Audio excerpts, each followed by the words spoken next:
ఆంధ్రప్రదేశ్లో కొత్త ప్రభుత్వం ఏర్పాటు కాబోతోంది. కూటమి అధికారంలోకి రావడంతో తెలుగుదేశం పార్టీ అధినేత చంద్రబాబు నవ్యాంధ్ర ముఖ్యమంత్రిగా మరోసారి ప్రమాణ స్వీకారం చేయనున్నారు.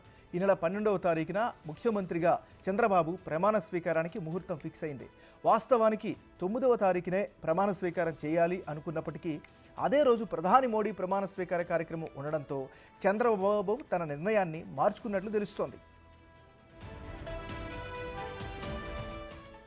ముఖ్యమంత్రిగా చంద్రబాబు ప్రమాణ స్వీకారం చేసిన వెంటనే మెగా డిఎస్సిపై తొలి సంతకం చేస్తారు.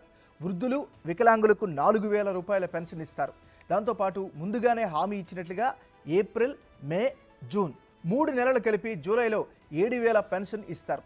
ప్రభుత్వ బాధ్యతలు తీసుకున్న తర్వాత నెల రోజుల్లోపే 25 హామీలు అమలు చేయాలని నిర్ణయం తీసుకున్నట్లు తెలుస్తోంది. రాష్ట్ర ఆర్థిక పరిస్థితిపై మోడీ, అమిత్ షాకు నిన్న చంద్రబాబు వివరించినట్టు తెలుస్తోంది. దీనికి ఢిల్లీ పెద్దలు అండగా ఉంటామని భరోసా ఇచ్చారని సమాచారం. హామీల అమలే తొలి ప్రాధాన్యంగా తెలుగుదేశం పార్టీ పనిచేస్తుందని నేతలు తెలిపారు.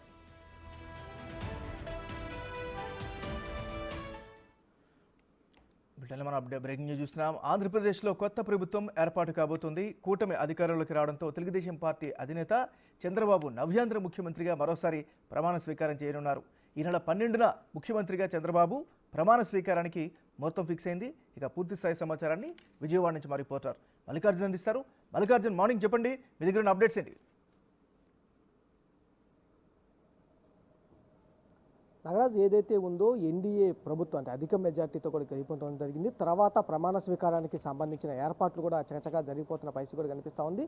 ఎన్డీఏ నేతలు ఏదైతే హామీ ఇచ్చారో, అమరావతినే రాజధానిగా కొనసాగిస్తారని హామీ ఇచ్చారో, దానిలో భాగంగానే అమరావతిలోనే ఏదైతే ప్రమాణ స్వీకారం చేయాలని కూడా భావిస్తూ ఉన్నారు. దానికి సంబంధించిన ఏదైతే సభ ఏర్పాటుకు సంబంధించిన సామగ్రి అంతా కూడా ఇప్పటికే రాజధానిలోని రాయపూడి గ్రామంలో కూడా చేరుకోవడం జరిగింది. అక్కడ కూడా సభ ఏర్పాటు చేయాలని కూడా భావిస్తున్న పరిస్థితి. అమరావతి సర్కిల్లో దాదాపుగా 29 గ్రామాలు ఉన్నాయి. 29 గ్రామాల్లోనే ప్రధానంగా మేజర్గా ఉన్న గ్రామంలోనే ఈ సభ ఏర్పాటు చేయాలని కూడా భావిస్తూ ఉన్నారు. రాయపూడి గ్రామంలో అంటే ఏదైతే ఉందో శంకుస్థాపన జరిగిన ప్రాంతం నుంచి 5 కిలోమీటర్ల దూరంలో ఉన్న ఏదైతే ప్రాంతం ఉందో రాయపూడి ప్రాంతంలోనే ఇక్కడ ఏర్పాట్లు అనేది కొనసాగుతున్న పరిస్థితి కనిపించే అవకాశం ఉంది. అంతేకాకుండా 9వ తారీఖు మొదటగా 9వ తారీఖు అనేది ఇక్కడ శంకుస్థాపన సంబంధించి ప్రమాణ స్వీకారం చేయాలని భావిస్తూ ఉన్నారు. అయితే నిన్న ఎన్డీఏ సమావేశానికి ఎన్డీఏ నుంచి తరపు నుంచి ఏదైతే పార్టీలు ఇక్కడ ఏపీలో ఉన్నాయో ఆ పార్టీలు కూడా హాజరవడం జరిగింది. దాంట్లో ముఖ్యంగా చూసుకుంటే జనసేన అధ్యక్షుడు పవన్ కళ్యాణ్, అలాగే టీడీపీ అధ్యక్షుడు చంద్రబాబు ఇద్దరు కూడా సమావేశంలో పాల్గొనడం జరిగింది.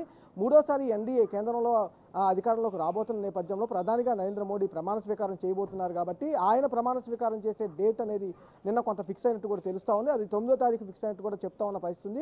9వ తారీఖు ప్రమాణ స్వీకారం చేయాల్సిన చంద్రబాబు కూడా రేపు 12వ తారీఖు కూడా మార్చుకున్నట్టు కూడా తెలుస్తూ ఉంది. ఎందుకంటే 7వ తారీఖు ఎన్డీఏకి సంబంధించిన పక్షాలన్నీ కూడా అక్కడున్న రాష్ట్రపతిని కలవబోతా ఉన్నాయి. ప్రభుత్వ ఏర్పాటుకి వాళ్ళు రాష్ట్రపతి ఆహ్వానించిన నేపథ్యంలో ఆడికి వెళ్ళి రాష్ట్రపతిని కలిసి ఆడ ప్రభుత్వం ఏర్పాటుకు సమాలోచన చేయబోతా ఉన్నారు. దాని నేపథ్యంలో మోడీ ప్రమాణ స్వీకారం చేయబోతా ఉన్నారు. 7వ తారీఖు మరోసారి ఎన్డీఏ పార్టీ వామపక్షాలన్నీ కూడా సంబంధించిన ఎన్డీఏ పక్షాలన్నీ కూడా అక్కడ సమావేశం నిర్వహిస్తూ ఉన్నారు. దాంట్లో కూడా చంద్రబాబు, పవన్ కళ్యాణ్ 7వ తారీఖు పాల్గొనబోతా ఉన్నారు. ఈ నేపథ్యంలోనే అక్కడ 9వ తారీఖు ప్రమాణ స్వీకారం జరుగుతుంది కాబట్టి అందుకనే డేట్ కొంత మార్చుకున్నట్టు కూడా తెలుస్తూ ఉంది. 12వ తారీఖు ఏపీలో కూడా సీఎంగా చంద్రబాబు ప్రమాణ స్వీకారం చేసే అవకాశం కనిపిస్తూ ఉంది. ఎందుకంటే ఎన్డీఏకి సంబంధించి ఏదైతే ఉందో ఈ హామీలు ఏదైతే ప్రధానంగా అమలు చేస్తామని హామీ ఇచ్చారో ఆ హామీల్లో భాగంగా మొదటి సంతకం మెగా డిఎస్సీ అంటే నిరుద్యోగులకు సంబంధించి ఏదైతే హామీ ఇచ్చారో దాన్ని అమలు చేయాలని కూడా వాళ్ళు ప్రయత్నాలు చేస్తున్న పరిస్థితి కూడా కనిపిస్తుంది. అంతేకాకుండా ఏదైతే పెన్షన్కి సంబంధించి కూడా ఇస్తామని హామీ ఇచ్చారో ఏప్రిల్ నెల కానీ, మే నెల కానీ, జూన్ నెల కానీ 3 నెలలకు సంబంధించి కూడా 1,000 రూపాయలు పెంచి అంటే ఇప్పుడు ఈ ప్రభుత్వం 3,000 ఇస్తున్న నేపథ్యంలో కూడా 1,000 రూపాయలు పెంచి 4,000 ఇస్తామని కూడా హామీ ఇచ్చారు. ఆ హామీని కూడా జూలై నెలలో 7,000 లబ్ధిదారులకి ఇవ్వబోతా ఉన్నారు. అన్ని హామీలు కూడా నెరవేర్చబోతా ఉన్నారు. Nagaraju. Right, thank you Mallikarjun.